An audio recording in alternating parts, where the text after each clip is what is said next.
Alright guys, today we're going to be talking about how you can transition into wearing a hair system.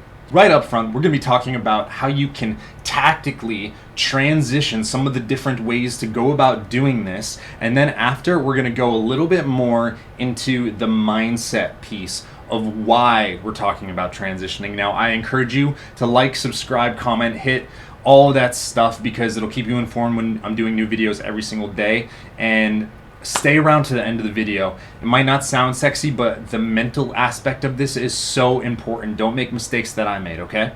So right off the front, there's a couple different methods, and you can pick and choose and do some different stuff in between all of this. These are just some of the things that I've thought about doing. Some of them I have done, and there's no right way to go about doing this, okay? Up front, there's no right way.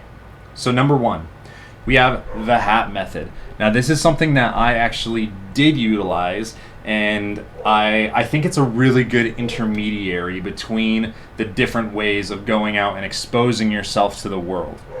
So what the hat method is before you even get a hair system, you're going to want to wear hats more often, pretty much all the time, out in public, whenever people can see you, whether it's at the gym, whether it's at your work. If you can at your work, wear a hat. What this will do is it'll kind of remove what people have seen your hair, your haircut, and what it looks like for a while, right? For a week, 2 weeks before, just try as most as possible to wear hats. And then what I like to do is after I get the hair system installed, I still wear the hats, but what I'll do is I'll start to let the hairline show just a little bit. What I mean by that is if I have longer hair, right, I'll wear the hat backwards and I'll let some of it peek down through the front of the hat. So if I'm wearing it like this, right, then we'll see some of the hair coming down flat and then a little bit down here.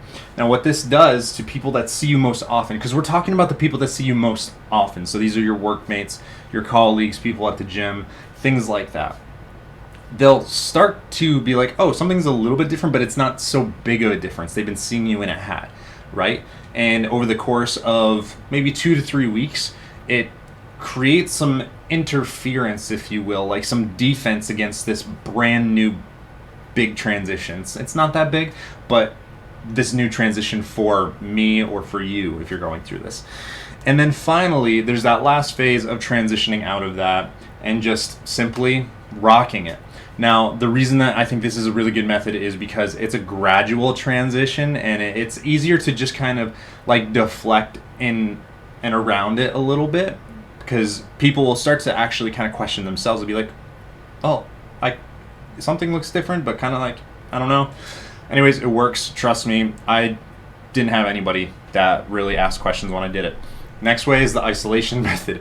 I don't recommend this, but hey, like if you're very, very worried about it, maybe this is something you do. It's actually, I think it's a lot like the hat method, except it goes to the extreme, right? So not seeing people, isolating yourself for an extended period of time. I really don't think this is the way to go though, but it's an option, right, to create a little bit of time where your hair grew out or it looks different or something like that. But that's an option you can take if you want. I'll say why I don't really recommend it later. The third option that we have is I call it the IDC, the I don't care, which is basically you just come out right and say it. Be like, hey guys, like you know you're going about your work, your gym life, right? You go get your hair system, you come the next day, and they're like, what happened? You look great. And that's probably what they'll say. They'll probably not assume that you're wearing a hair system or anything, and you just say, hey guys, like I got a hair system. This is what it is. It blends in with your natural hair, and it just makes me feel really good. And I think that this is a great way to go about it because one, it sets your confidence high that like, hey, this is something I did for me, and I think it's really valuable.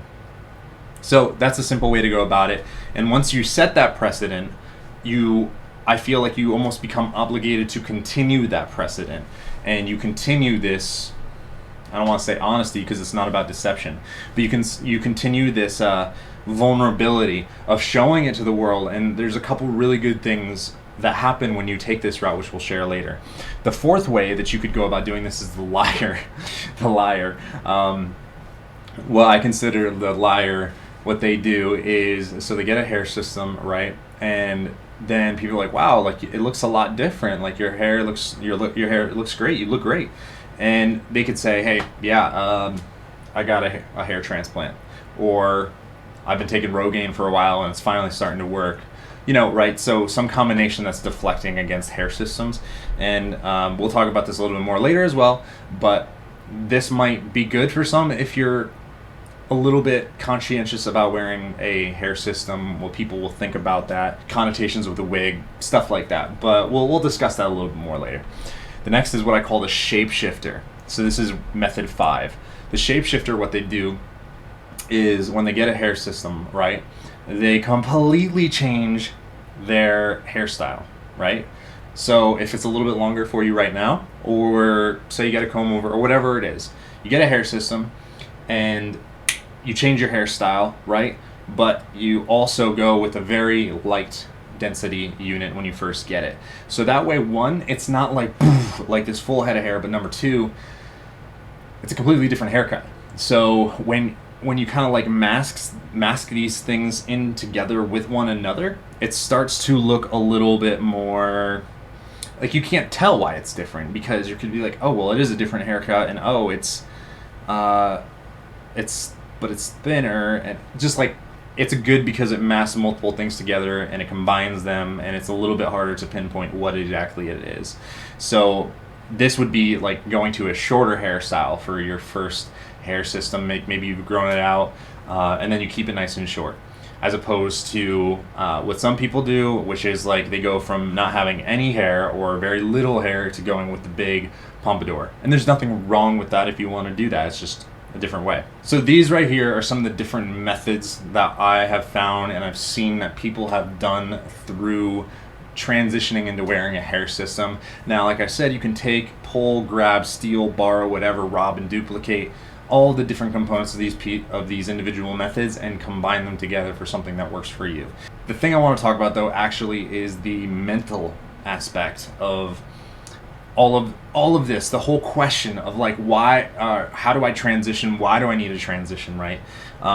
This might not be as sexy to some of you, but please stick around and listen to this. So why do we feel like we need to transition into wearing a hair system? Now, I believe that it's really important that we define what exactly the emotions and the things that we're experiencing and feeling are, in order to best understand and either modify or just simply adapt to this feeling and need to transition. So the first thing I think is the thing about stigma, right? So what is a stigma? Stigma is basically what occurs when society labels someone as tainted, less desirable, handicapped, less than something, right? Or it's ostracized. It's something that's kind of cast aside as being strange. And what we often do as people is we other people when they have a different experience from us. Is we do this with countries, with like nationalism, right? When we say we're better than other people, we ostracize everyone over here. They become different than us, even though they're still humans. So there is some truth that there is some stigma behind wigs, right? There is some stigma behind wearing hair, which is why I started this channel, and why we're talking about it, because I think that needs to change. Now, with the issue of stigma, there's a really great opportunity for you and for I to modify what people's information is about that stigma, because stigma comes from misinformation. So what I say to you is if you can, you don't have to, don't take the responsibility upon yourself, but if you can be a champion for changing that misinformation and doing it with confidence, it simplifies everything. If you be the change and you inform people, you automatically liberate yourself from that misinformation, right? Because let's talk about it for a second. The stigma of wigs is that it doesn't look natural and it looks like, bloop, a whole big thing on your head. We live in a world where that's not the case anymore, and it looks so good on people when they have the right cut in, when they have the right color, when they have the right density. When we get the things right, it looks fantastic, and it's such a great option for people to, one, have hairstyles they've never had before, to deal with alopecia, to feel confident if that's what they need. So what I encourage you is to engage in that stigma and to approach it with curiosity and confidence.